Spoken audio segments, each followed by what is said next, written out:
대선 상황 분석해 보도록 하겠습니다. 현근택 민주당 선대위 대변인, 김병민 국민의힘 선대본부 대변인 두 분과 함께하겠습니다. 어서 오세요. 네, 안녕하세요. 대선이 열흘 남게 되면서 여론조사들의 이 추이가 관심을 더더욱 끌고 있습니다. 오늘 나온 여론조사 결과, 한국갤럽의 조사 결과가 정기조사가 나왔는데요. 이번 주 들어서 이 양강 후보들 간의 초박빙 구도가 오늘 조사에서도 나왔습니다. 그래픽 좀 보여주시겠습니까? 그래픽 보면서 좀 얘기를 하고 싶은데요. 예. 윤석열 후보, 이재명 후보, 지금 이재명 후보가 조금 올랐습니다. 그리고 윤석열 후보가 조금 떨어지면서 두 후보 간의 격차 자체가 그야말로 초박빙입니다. 어떻게 보시고 계십니까? 일단 지난주에는 저희들이 한 7% 정도 뒤지고 있었는데 오늘은 보니까 저희들이 4% 올랐고 윤석열 후보가 4% 떨어졌잖아요. 네. 이건 어느 정도 이제 상관관계가 있는 것 같습니다. 근데 안철수 후보가 한 1% 정도 오른 것 같고, 이 안철수 후보가 10% 이상 유지하고 있다는 게 아마 갤럽 조사에서는 좀 의미가 있는 것 같고요.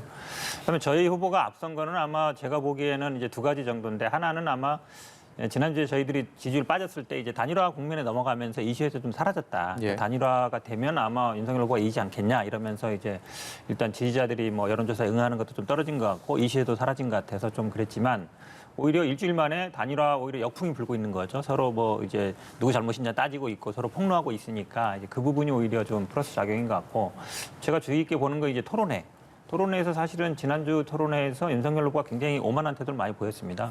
내가 그런 거 왜 대답해야 되냐, 시간 쓰기 싫다, 너무 뭐 오버하는 거 아니냐 뭐 이랬거든요. 근데 그게 결국은 국민들이 보기에는 결국은 중도층 싸움이거든요. 예. 중도층들이 보기에는 좀 불편해 보일 수 있다. 그리고 자세, 태도. 그런 데서 아마 윤석열 후보는 좀 많이 점수를 잃은 것 같고, 저희들 입장에서는 사실은 뭐 이재명 후보 같은 경우는 30대 중후반을 쭉 꾸준히 유지해 왔거든요. 근데 윤석열 후보는 등락이 이제 떨어질 때는 한 20% 중반까지 떨어졌다가 올라갈 때는 40%까지 올라가는데, 그거를 그럼 만약에 지금 떨어지는 추세를 지금 만약에 멈추고 다시 반등할 수 있느냐, 이제 그게 관건이잖아요. 근데 이제 선거가 지금 한 10여일밖에 안 남았거든요. 그동안에도 보면 한 3, 4주 떨어졌다가 그다음에 좀씩 오르는 현상을 보였는데, 제가 보기에는 이 추세가 저는 뭐 계속 갈 수도 있다 이렇게 보고 있습니다. 예, 코리아 리서치의 여론조사 결과도 저희가 준비를 해봤는데, 보시면 이재명 후보 같은 경우에 39.6%, 윤석열 후보 41.9% 이렇게 나왔습니다. 지난주 조사와 비교했을 때는 격차가 좀 줄어들었고요. 여전히 접전 양상을 띠고 있는데, 일단 어떻게 좀 보고 계신지요? 네, 이재명 후보의 경우는 결국 40%를 넘지 못하는 박스권 내에 여전히 갇혀 있다 이렇게 볼 수 있는데요. 이번 주 여론조사에서 윤석열 후보의 지지율이 소폭 하락하게 됐던 이 배경, 결국은 정당 지지율도 같이 교차됐던 측면이 갤럽 여론조사에서 드러났던 것 같습니다. 아마 그 추가 경정 예산을 둘러싸고 정부가 처리했던 모습들이 일부 소상공인들에게 도움을 줄 수 있었던 요소들이기 때문에 대통령의 지지율, 그리고 이것이 정당 지지율과 후보의 지지율로 연동된 것이 아닌가 생각을 하고 있고요.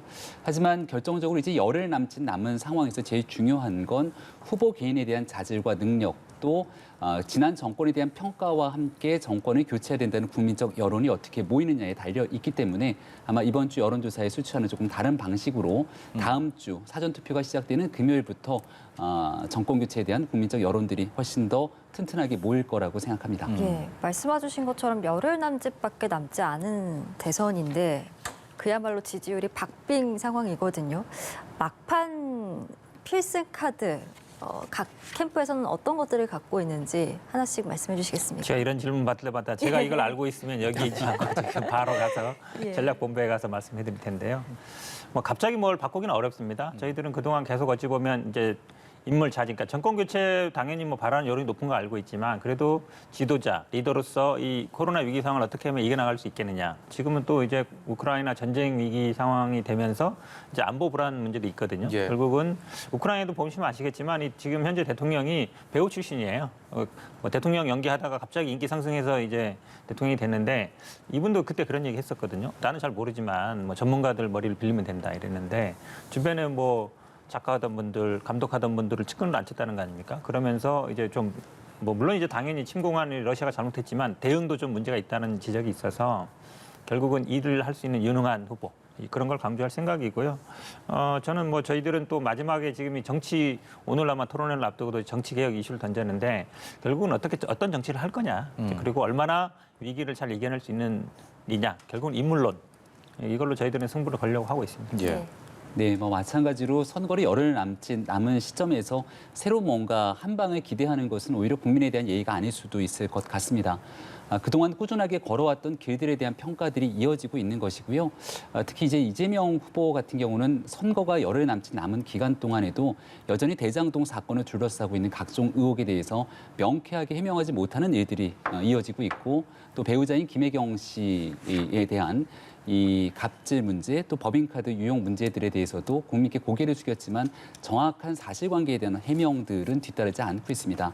이렇게 후보자가 지난 기간 걸어왔던 길들에서 보여주고 있는 일들로 결국 국민의 평가가 3월 9일 대선에서 이어질 수 있는 내용이기 때문에 그동안의 내용들 또 국민께 소상하게 설명했던 왜 정권 교체가 필요한지에 대한 윤석열 후보의 비전 또 국민 통합에 향한 굳건한 의지 이런 내용들을 바탕으로 진솔하게 남은 열흘 정도 기간 꾸준하게 유권자분들께 임할 생각입니다. 예, 알겠습니다.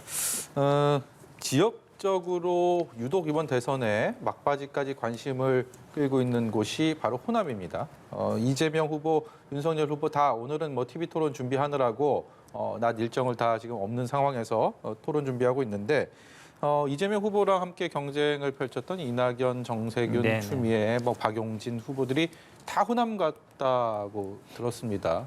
이게 선거 막바지에 그만큼 호남에 이렇게 공을 들이는 부분들 좀 어떤 의미가 있을까요? 좀 일종의 위기의식 이번에는 조금 다를 수도 있다 이런 분위기가 캠프 내에 좀 있습니까? 선거라는 거랑 결국은 상대적인 겁니다. 지금 계속 보면 이제 윤석열 후보라든지 이준석 대표가 호남에 공을 들이고 있거든요. 예. 그거에 대한 대응 차원이라 볼 수 있죠. 그러니까 이준석 대표가 계속 뭐 쇼핑몰 문제라든지 특히 2030 지지자들한테서는 지지를 본인이 받고 있다 그러면서 계속 속을 하고 있기 때문에 그럼 저희도 당연히 대응할 수밖에 없는 거거든요.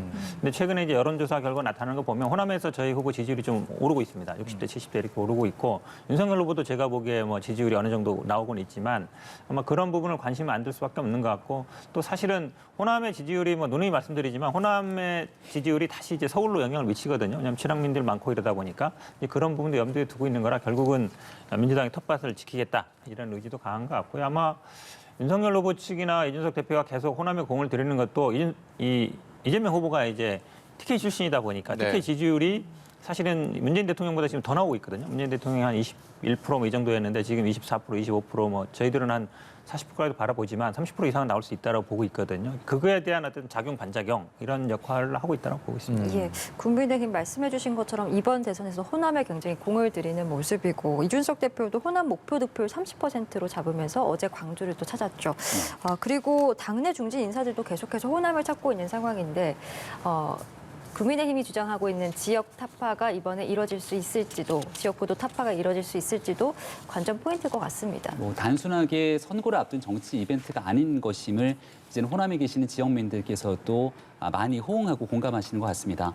과거 2년 전부터 정강 정책을 바꿔서 5.18 민주화운동 정신을 당의 강령에 삽입을 시켰고요. 그 뒤로 김종인 전 비상대책위원장의 무릎 사과, 그리고 이준석 대표가 꾸준히 광주를 찾았고 윤석열 후보 같은 경우는 엊그제 김대중 전 대통령의 생가가 있는 하이도까지 왕복 배로 4시간이 걸리는 시간에도 불구하고 함께 이 김대중 전 대통령의 정신을 기리기 위한 노력들을 꾸준하게 행하고 있음을 많이 호남에 계신 분들께서도 이해하고 공감할 것이라고 생각합니다. 김대중 정신에 대해서도 꽤 오랜 시간 선거에 유세를 할 때마다 얘기를 해왔는데요. 국민 통합을 이루기 위해서 노력해왔던 김대중 전 대통령의 정신, 또 개혁을 위해서 앞장섰던 노무현 전 대통령의 긍정적인 모습 이런 내용들을 두루 공히 평가하면서 지난 정부에서 오랫동안 우리 국민들을 편가르게 해왔던 일들에서 이제 좀 벗어날 때가 되지 않았는가는 국민적 목소리에 호응하는 메시지를 윤석열 후보가 내고 있습니다. 아마 이번 대통령 선거를 통해서 3월 9일 이후에는 이념과 진영 그리고 지역 소득 이런 부분들을 편가르게 하는 정치에 좀 종식을 고하는 새로운 나라를 꿈꾸는 국민들과 함께했으면 좋겠다는 바람입니다. 저 한마디 들으면요. 저도 뭐 생각에 찾아간 건 굉장히 잘했다고 봅니다. 왜냐면 좌우 뭐 그걸 뛰어넘을 필요가 있으니까요. 근데 윤석열 후보가 틈만 나면 무슨 공산주의, 뭐 파시스트, 좌파 이러고 있거든요.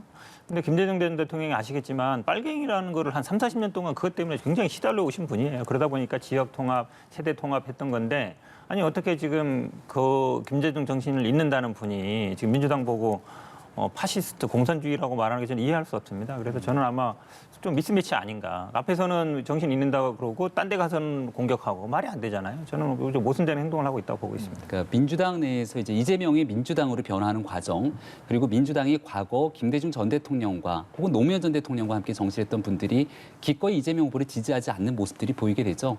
이번에 호남을 찾았을 때도 과거 민주당 소속이었던 조백숙 전 의원이 윤석열 후보의 손을 높게 들고 지지를 선언했던 모습들을 지켜보건대 김대중 전 대통령의 정신에 따라서 함께 정치할 수 있는 협치를 강조하면서 그러지 못했던 지난날 민주당의 일부 정치에 대한 비판이었다고 봐주시면 좋겠습니다. 예, 알겠습니다. 다른 얘기로 좀 넘어가 보도록 하겠습니다. 대선 막판에 여야 후보 공히 가장 관심을 끌고 있는 변수 중에 하나입니다. 단일화 얘기인데요. 먼저 단일화 관련된 국민의힘 그리고 국민의당 목소리 듣고 오겠습니다. 오히려 문제를 복잡하게 만든 어떤 그런 당사자들인데 계속해서 그런 짓들을 계속해요. 안철수 후보께서 말씀하셨지만 후보 간의 당사자들이 만나서 해결해야 될 문제인데 그전에 후보 간에 좀 책임 있는 어떤 소통이 없었기 때문에 사실 결렬 상황까지 왔다고 본 거거든요. 그럼 이후의 문제도 저는 후보 간에 뭐 논의가 있다면 모르겠지만 논의도 없는 상태에서 그런 얘기는 저는 전혀 그 신뢰성이 없는 얘기다.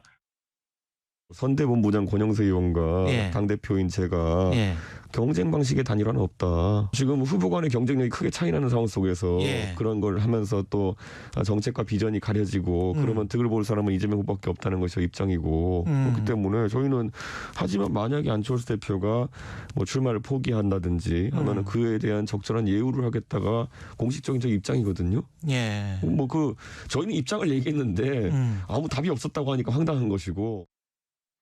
네, 단일화가 현재까지 결렬된 이 과정, 이준석 국민의힘 대표와 이태규 국민의당 총괄선대본부장의 얘기, 서로 이렇게 접점을 찾지 못하고 다른 얘기를 하고 있습니다. 그야말로 진실게임 양상이 며칠째 이어지고 있는 상황이기 때문에 오늘 TV토론 그리고 투표용지가 인쇄가 시작되는 월요일 이전, 그러니까 이번 주말이 어떤 분수령이 될 것이다. 라는 얘기들 많이 하고 있습니다. 단도직입적으로 제가 김병민 대변인의 그 정치적인 식견과 촉을 믿고 주말 사이에 단판이 있겠습니까? 정치를 지켜보면서 가능성이 예술이다 이렇게 표현하시는 분들이 많기 때문에 어떤 것도 예단할 수는 없다고 생각을 합니다. 안철수 후보가 처음에는 안일화를 주장하면서 단일화가 절대 없다고 얘기를 했지만 정권 교체를 바라는 국민들의 민심이 워낙이나 중엄한 터라 전격적으로 단일화에 대한 제안을 꺼내기도 했죠. 이렇게 정치인의 멘트, 메시지 하나하나가 모든 것들에 대한 진실을 다 규정하기보다는 국민들이 바라는 또 정권 교체를 바라고 있는 전체 범야권 지지자들의 뜻에 따라 움직일 수밖에 없게 되는 것이 또 정치인들의 숙명이 아닌가라는 생각을 갖기도 합니다. 네. 이태규 의원도 그렇고 우리 이준석 대표도 그렇고 더 좋은 길을 향해서 나아가려고 하는 과정에서 나왔던 다소간의 충돌이 아닌가 생각하는데요. 주변인들의 목소리보다 훨씬 중요하게 된 것은 결국 후보들 간의 만남을 통해서 이 일들이 성사되거나 만들어지는 일 아니겠습니까? 그래서 아마 윤석열 후보도 과거부터 안철수 후보와 전격적인 만남을 통해서 일이 좀 풀어질 수 있지 않겠는가 이런 바람들을 얘기한 적이 있었던 것 같은데요. 시간이 워낙 촉박한 터에 과연 가능성이 있겠는가라고 반문하시는 분들도 계시겠습니다만 또 짧은 기간 안에 언제든지 새로운 기회들을 만들어낼 수도 있으니 오늘 토론 이후 또 어떤 일들이 펼쳐지게 되는지는 정치적인 상상력을 가지고 지켜봐야 되지 않을까 싶습니다. 윤석열 후보랑 안철수 후보가 이 단일화 담판의 주연이라면 이재명 후보도 조연이라고만 볼 수는 없을 것 같습니다. 이제 엑스트라는 아니고 주연급으로 올라섰죠. 주연급 조연이기 때문에 이재명 후보의 이 담판 가능성에 대한 이 전반적인 캠프 내 분위기와 의견들은 어떤지도 궁금합니다. 일단은 우리 김병민 대변인 얘기 자세히 들어봤는데 보니까 아직 계획은 잘 없는 것 같습니다. 있었으면 아마 뭔가 이제 의미를 줬을 것 같은데 그러냐면 뭐 간단하죠. 이제 월요일부터 이제 인체 들어가지 않습니까? 그럼 토요일, 내일, 모레밖에 없거든요. 근데 오늘 토론회 보면 알겠죠. 토론회 예를 들어서 안철수 후보가 조금 지난번처럼 뭐 윤석열 후보에게 공격적인 자세를 취한다 그러면 이제 여지는 없는 것 같은데 저는 뭐 그 가능성이 더 높다고 봅니다. 지금 사실 왜 그러냐면 아까 제가 11%에서 12% 올랐다 그랬잖아요. 이게 중요하거든요. 왜냐하면 이준석 대표가 계속 뭐 돈 없으니까 하겠어 이 얘기 했거든요. 예. 10% 그다음에 15%. 본인 입장에서는 안철수 후보 입장에서는 지금 여론조사 12%지만 15% 할 수 있겠다는 생각이 들면 완주할 의지가 생기는 거거든요. 왜냐하면 뭐 비용도 보전받을 수 있는 거고. 그러니까 단순히 지난번에 합당할 때도 그 보궐선거 2위 합당할 때도 뭐 부채 문제, 돈 문제 이런 얘기 굉장히 나왔었어요. 그러니까 안철수 후보 입장에서는 이런 문제 가지고 나를 압박한단 말이야 생각할 수 있어서 쉽지 않은 것 같고 지금 뭐 저희들 입장에서는 뭐 후보를 사퇴하거나 아니면 뭐 이런 것보다는 정치 개혁, 정치 세력 교체, 정치 교체 예. 이 얘기를 하고 있는 거라서 이거는 결국은 뭐 심상정 후보, 안철수 후보, 김동연 후보를 염두에 두고 있는 거거든요. 다당제 얘기하고 있는 예. 거기 때문에 그다음에 뭐 결선 투표제라든지 이런 부분들은 당연히 지금 군소 후보들이 받을 수 있는 거라고 보고 있어서 저희들은 자연스럽게 그러니까 선거 이후에 같이 할 수 있다 이런 어떤 큰 포지션을 갖고 있다고 말씀드리고 싶습니다. 이준석 대표가 이 단일화 협상 과정에 워낙 안철수 후보와 안철수 후보 측에 대한 쓴소리, 일부에서는 또 조롱 섞인 소리다라는 얘기까지 할 정도로 많은 얘기를 하면서 어제 뭐 권영세 본부장은 좀 이른바 좀 입단속을 하려는 그런 모습까지 보였는데 제가 궁금한 거는 김병민 대변인은 윤석열 후보를 지근거리 수행을 많이 하지 않습니까? 예. 이런 이준석 대표의 이 단일화에 대한 안철수 후보에 대한 굉장히 비판적인 얘기가 나오는 부분에 대해서 윤석열 후보는 과연 어떤 반응을 할까? 그런 생각이 문득 들었습니다. 유세 일정들을 지켜보시면 아침부터 거의 저녁까지 초분단위로 다쳐가면서 유권자들을 만나고 있는 터에 이런 내용들에 대해서 정치적인 현안들을 시시콜콜하게 이야기를 나누지는 않습니다만 이준석 대표가 과거에 이제 안철수 후보와 가지고 있었던 좋지 않은 감정들이 있었던 게 아마 많은 국민들이 인지하고 있을 겁니다. 예. 하지만 단일화를 앞에 두고 국민들께서 정권 교체를 바라는 많은 분들이 이러한 목소리를 내신다면 이준석 대표도 거기에 호응하기 위한 나름대로의 노력과 역할을 했던 것이 아닌가라고 저는 개인적으로 생각을 합니다. 만약에 후보 간의 단일화가 이루어지고 그 단일화 이후에 당대당 통합이라는 거시적인 효과들까지 함께 만들어내기 위해서는 당대표가 가지고 있는 권한들도 중요하기 때문에 아마 그런 본인의 권한 내에서 하고 싶었던 역할들을 했던 것 같은데요. 근데 이제 단일화를 둘러싸고 있는 이 상황들을 지켜보는 국민들께서는 결과보다도 그 과정으로 이끌어내는 태도들을 또 상당히 눈여겨보지 않을까 싶습니다. 이런 일들에 대해서 권영세 본부장은 우리 모두 겸허하게 국민들 앞에서 조금 어느 누구도 여기에 있어서는 오만한 모습을 보여서는 안 된다라고 하는 원론적인 얘기를 꺼냈던 것이고요. 윤석열 후보는 이 모든 일들에 대한 정권 교체를 바라는 국민들의 마음들을 굳건하게 담아서 한 걸음 한 걸음을 내딛고 있기 때문에 그런 측면에서 바라봐 주시면 좋겠습니다. 예. 재미있는 게요. 뭐 저는 뭐 다른 당 얘기입니다. 어제 사실은 안 갔잖아요. 수원 요새 갈 것처럼 얘기하다가 사실 거기에 이준석 대표만 안 간 게 아니에요. 유승민 의원, 홍준표 의원도 안 갔죠. 물론 뭐 시간 없었다 그러지만 원팀으로 이렇게 보여주려 했던 거 아닙니까? 더 중요한 건 이제 오늘 저녁 8시에 토론회가 예정돼 있는데 예, 예. 이준석 대표가 유튜브에 방송 나간다는 거예요. 사실은 저희들도 무슨 당내 하면은 끝난 다음에 8시에 있으면 저도 이제 10시나 가면 이제 당내 그 방송에 나가는데요. 그건 이제 토론회를 이제 어찌 보면 해설하는 과정이거든요. 근데 토론회 하는 시간에 유튜브 나간다. 좀 상식이지 않죠. 왜냐하면 단일화 지금 토론 때도 협상 때도 보면 장제원 이태규 본부장이 장제원 의원을 먼저 만났다는 거 아닙니까? 그 다음에 이준석 대표가 그 이태규 본부장 만나서는 윤핵관을 조심해야 된다. 그러면 사실은 지지율이 떨어질 때 보면 이준석 대표와 윤핵관이나 아니면 측근들 간에 약간 보이지 않는 알력 이런 게 좀 작용했다거든요. 제가 보기에 약간 지금도 그런 국면 아닌가라고 보고 있습니다. 예. 이런 틈을 타서 이제 민주당에서는 다당제 연합정치 구상으로 정치개혁 드라이브를 본격화하고 있는 양상입니다.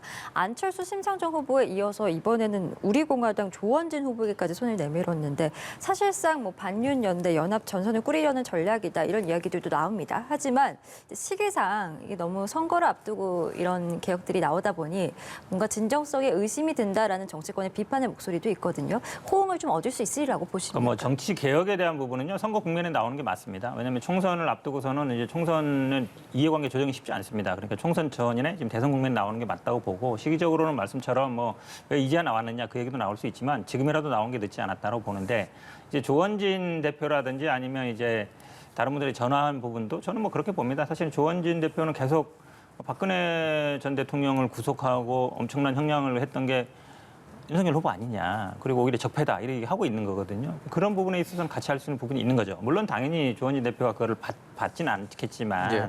그래도 지금 사실은 이 단일화 국면에서는 윤석열 후보, 그러니까 안철수 후보가 바라던 건 그거 하나예요.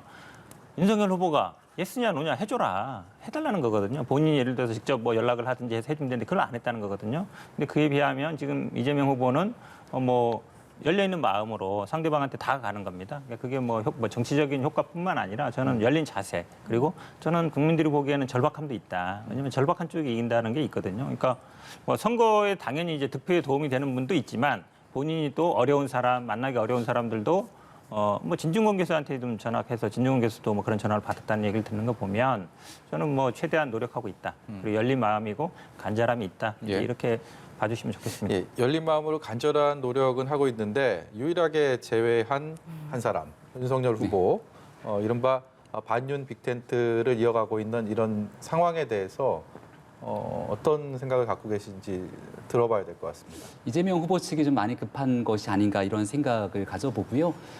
조원진 후보하면 박 전 대통령을 빼놓을 수 없을 텐데 과거에 박근혜 전 대통령에게 존경하는 박근혜 전 대통령 얘기를 했다가 여론이 당내에서 좋지 않아지는 상황이 나타나니까 그 이후에는 존경하는 이라고 얘기를 했더니 진짜 존경하는 줄 알더라라고 얘기했던 게 이재명 후보의 모습이기도 하죠. 연정, 그 국민 통합 내각 정부를 구성하겠다는 얘기들을 보게 되면 결국은 지난날 경기도지사 시절에 있었던 재직 기간 얼만큼 다른 정당과도 협의하고 소통할 수 있는 노력을 기울였는지를 지켜볼 필요가 있습니다. 이재명 후보가 경기지사로 당선되기 전에가 남경필 지사였고 연정을 강조했던 남경필 지사는 상대 정당에게도 실질적인 경기도정의 운영에 함께 참여할 수 있는 연정을 실질적으로 실험을 했었거든요. 근데 경기도지사가 바뀐 이재명 후보 시절에는 그런 모습을 전혀 지켜볼 수가 없었습니다. 지나갔던 길에 대해서 조금도 실현하지 않았던 모습을 불과 선거를 며칠 앞두고 있는 시점에서 이렇게 상대 정당 혹은 국민에게 제시하고 있기 때문에 그 진정성이 많이 떨어지는 것 아니냐라고 볼 수밖에 없을 것 같습니다. 저 반박 하나면요. 우리 이게 국회에서 항상 상임위나 할 때 보면 존경하는 무슨 의원님 이렇게 얘기하거든요. 저도 만약에 오시면은 존경하는 김명민 대변인 이렇게 얘기합니다. 상투적 표현이거든요. 근데 그걸 가지고 지금 몇 달째 지금 써먹고 있어요. 그걸 존경했다라고. 의례적인 사실은요. 요즘은요. 이 표현을 안 써서 문제입니다. 국회에서 제발 저는 아마 이 표현 좀 쓰자. 네. 사실은 그냥 바로 공격하거든요. 네. 예전에는 존경하는 무슨 의원님 하면은 세게 얘기하기도 힘들어요. 근데 오히려 그런 표현을 쓴 걸 가지고 이제 그만 얘기하시라고 말씀드리고 싶습니다. 예. TV 토론 얘기로 좀 넘어가 보겠습니다. 닷새 전에 있었던 첫 번째 법정 TV 토론. 사실 TV 토론이 그렇게 큰 승패의 어떤 분수령이 되지 않을 것이다, 변수가 안 될 것이다라는 전문가들의 전망이 많았는데 막상 법정 토론 이후에 그 여파가 꽤 이어졌습니다. 그 여파가 여전히 살아있는 상황에서 두 번째 TV 토론을 맡게 됩니다. 어디에 좀 집중해서 봐야 되는지 궁금합니다.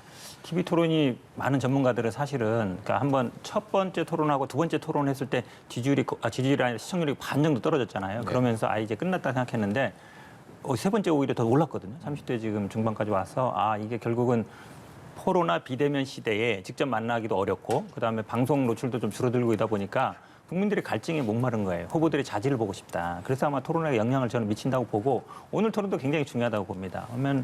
왜냐하면 윤석열 후보 같은 경우는 아마 지난번 토론에서 좀 실점을 한 것 같아요. 왜냐하면 안철수 후보가 생각보다 좀 세게 공격을 했었고 이 지금 약간 도리도리는 아니지만 약간 설레설레 하는 게 굉장히 이슈가 됐었잖아요. 공격적인 질문을 했었고 심상정 후보는 또 이재명 후보에 대해서 공격은 했지만 그게 효과는 별로 없었습니다. 왜냐하면 지지율로 그다음에 별로 오르진 않았거든요. 그렇게 본다 그러면 오늘 토론도 저희들이 아마 정치 개혁, 정치 교체 이 이슈를 던진 것도 이 토론을 어느 정도 염두에 둔 겁니다. 당연히 저희들이 아마 지금 말씀하신 것처럼 왜 이제야 선거 앞두고 나오냐 얘기 나올 것 같지만 그래도 화두를 던진 거다. 그러니까 저희들이 던진 화두 안에서 논쟁한다 그러면 우리 후보가 당연히 유리한 구도로 가는 거거든요. 안 그러면 그냥 뭐 개혁하겠습니다, 뭘 하겠습니다라고밖에 안 되기 때문에 정치 아마 그리고 우크라이나 지금 사태가 외교 안보에서 굉장히 중요한 문제지만 사드 문제도 됐겠지만 저희들 입장에서는 이 정치 개혁도 중요한 화두가 됐으면 좋겠고 그런 면에서는 저희들이 뭐 선제적으로 이슈를 제기했다 이렇게 봐주시면 좋겠습니다.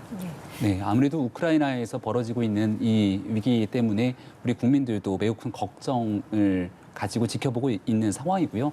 오늘 정치, 외교, 안보에 관련해서 우크라이나를 바라보고 있는 후보들 간의 생각, 그리고 대한민국에서도 여전히 북한과의 관계 속에서 특히 힘에 의한 평화를 끊임없이 윤석열 후보가 주장해 왔기 때문에 이런 내용에 대한 안보 관련된 토론들이 주된 쟁점이 될 거라고 생각을 합니다. 그리고 지난번 토론회를 지켜보면서 매우 안타깝다 생각됐던 국민들께서는 후보가 이렇게 판넬까지 가지고 오면서 다른 후보에 대한 네거티브 공세를 펼쳐나갔던 모습에서 과연 경제 토론에 이런 것들을 가져오는 것이 적절하냐라고 하는 비판적 목소리도 있었는데요. 오늘 정치 개혁에 관련된 토론에서는 국민이 위임한 권력에 대해서 이 실질적인 정치 권력이 이를 남용하거나 국민에 대한 그 의지들을 반하게 됐던 경우 이것들을 어떻게 정상화시킬지에 대한 국민적 물음이 있기 때문에 여기에 관련된 청와대 개혁이라든지 정치 개혁에 관련된 후보자들의 비전에 대해서 좀 집중적으로 다루는 시간이 됐으면 좋겠습니다. 예. 그리고 오늘 토론에서 단일화 문제와 관련해서도 논의가 될 것인가도 관심이 됩니다. 단일화 결렬 후에 냉랭해진 후보들의 이 대치 전선도 관전 포인트라고 꼽히고 있는 상황인데 이번 토론이 윤 후보와 안 후보의 어떤 결단을 내리는데 좀 영향을 주리라고 보십니까? 글쎄요. 토론에서는 각자 후보가 가지고 있었던 생각과 비전들을 여과 없이 펼쳐나가는 것 아니겠습니까? 토론이 처음 시작되기 전까지만 하더라도 심상정 후보가 이재명 후보에게 그렇게 거칠고 아주 중요하게 뼈아프게 공세를 펼쳐나갈 거라고 생각됐던 분들은 많지 않을 것 같은데 정의당이 가지고 있는 기지를 바탕으로 얘기를 하고 있는 만큼 아마 안철수 후보도 본인이 가지고 있었던 정치개혁의 생각들을 여과 없이 풀어내는 장이 될 거라고 생각합니다. 이재명 후보 오늘 뭐 승부를 던질 만한 거 뭐 하나 준비해 갖고 오십니까? 뭐 그거는 정확히 잘 모르겠고요. 근데 이제 그건 있습니다. 이제 처음 1, 2차 토론 때는 너무 이제 수비수 위주였다. 예. 원래 약간 공격수 스타일인데 1, 2차 토론 때는 수비하라 그러니까 오히려 수비도 잘 안 되고 공격도 안 되는 스타일이었는데 3차 토론에는 한 공격형 미드필드 정도는 올라온 것 같습니다. 그래서 이제 좀 저희들은 좀 득점을 했다고 보고 있어요. 오늘은 좀 최전방 공격수 역할을 좀 해줬으면 좋겠다. 이런 기대를 갖고 있습니다. 예. 네, 알겠습니다. 축구를 비유로 해주셨는데요. 윤석열 후보는 축구로 비유한다면 오늘 어떻게 임하게 될까요? 글쎄요. 그러니까 그 공격을 통해서 골을 넣는 것도 중요한데요. 전체적인 토론을 잘 끌고 가고 있는 태도가 저는 훨씬 더 중요하다고 생각합니다. 오늘 국민들께서 새로운 정치 그리고 3월 9일 정권 교체가 만약 된다면 그 위에 어떤 나라를 꾸려갈지에 대한 희망을 보고 있을 것이기 때문에 이런 전반적인 내용에 대해서 상대 후보와 품격 있는 토론을 가져갈 거라고 생각합니다. 예, 오늘 있을 2차 TV 토론에 어떤 내용들이 또 논의가 되고 그 영향이 어떻게 미쳐질지 저희도 좀 기대해 보겠습니다. 오늘 두 분 말씀은 저희 여기까지 듣도록 하겠습니다. 현근택 민주당 선대위 대변인 그리고 김병민 국민의힘 선대본부 대변인 나와주셨습니다. 오늘 말씀 고맙습니다. 고맙습니다. 고맙습니다.